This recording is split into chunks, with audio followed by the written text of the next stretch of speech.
scribbled on the backside. I can't read through it. Okay, here we go. The next comedian coming to the stage goes both ways.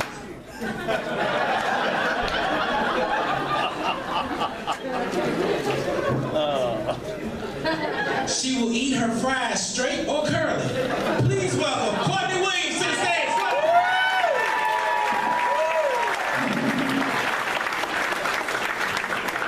Hey, how you guys doing tonight? Yes, this is a beautiful audience we have tonight. Yeah, this audience is on fleek.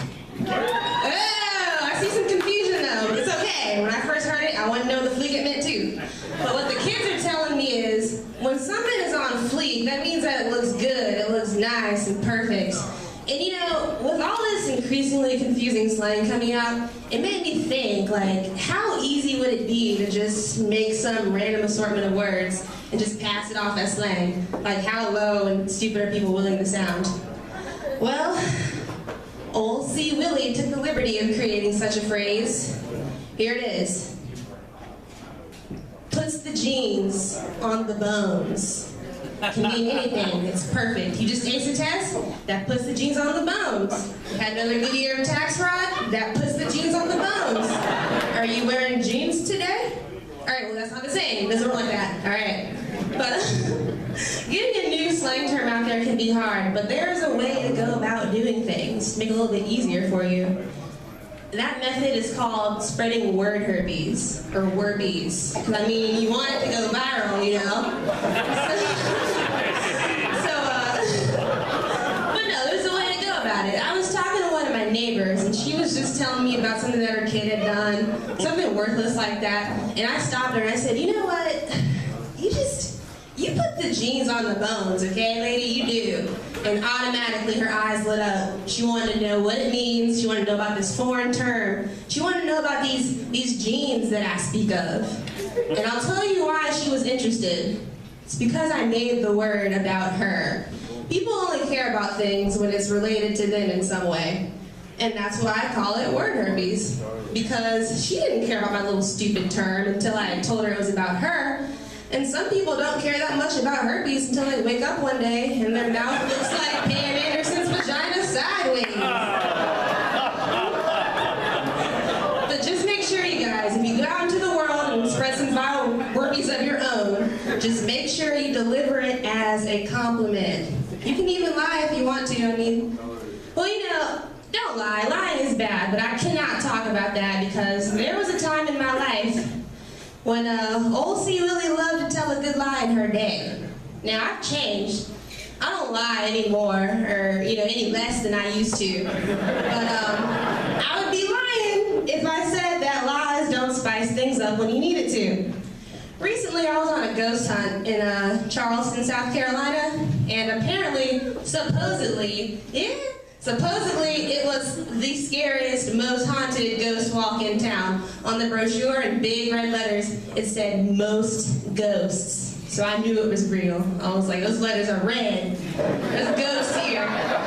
So in my group, we had 3 guys who had on every piece of ghost hunter equipment you could ask for. They had on thermal goggles, they had on a ghost suit with a thermonuclear specter detector, they had butterfly nets. They were ready to catch some ghosts today. I can only describe these dapper gentlemen as, I don't know, Ghostbusters or virgins. So we're walking through the tour, and with every sound we hear, they think that it's a ghost. We've got specters afoot, you know? Now, in reality, all the noises that were being made by the group, like when we were walking, it was our footsteps. But they were having fun with their own lies, and I was tired of not having any fun, so I made up some lies of my own, you know, to spice it up. So we're walking, and all of a sudden, I just stop in my tracks, and I just get to shaking. I'm just having all these problems, and I'm like, hey guys, I don't know if I can go on anymore. I'm not feeling so hot. In fact, I feel cold. And I just went, what? Bam, boom! And they were just like a possession. She's being possessed. You know, they all went crazy. And for some reason, the only person I could think of imitate my possession was Little Richard. He's not dead yet, but he will be dead. So it's okay. So yeah, my lies made the whole night better. The energy was up, everybody was happy, thanks to my lies. So thanks to my lies. So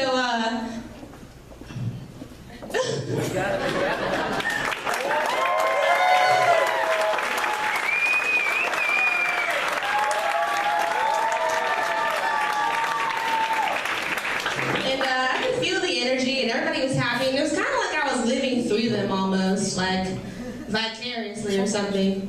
Like my neighbor. My neighbor lives vicariously through me. She's a bored, traditional Indian housewife, and for the sake of the story, I'm going to call her, I don't know, Mrs. Patel. Mrs. Patel and I lead very, very different lives. It's not a bad thing. Our lives are just different. Let me tell you about her life a little bit. Mrs. Patel, the only thing she's allowed to read is her husband's mind on what he wants for dinner. And it better be good, or she's going to have a knuckle sandwich. The only work Mrs. Patel is to be doing is around the home. And it better be right, or she's going to get some laughs. And I told you about the lies I like to tell. In the Patel Palace, lies are strictly prohibited. If Mrs. Patel wants to lie in her house, she's not going to have to live through me anymore. She's just going to have to worry about living for herself. Oh, domestic violence. Anyway, it's safe to say she's a little bit bored, just a little. So she likes to hear about my party stories, you know, when I go out as a single lady in the city.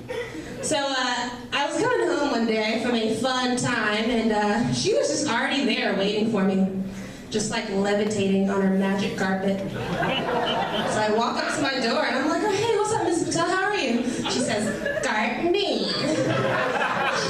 I was like, oh, what's up? Did you have fun at the party last night?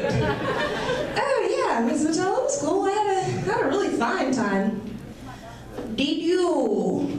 Was that booty bouncing? She kind of got a little bit closer to me and gave me a wink and tapped me on the booty.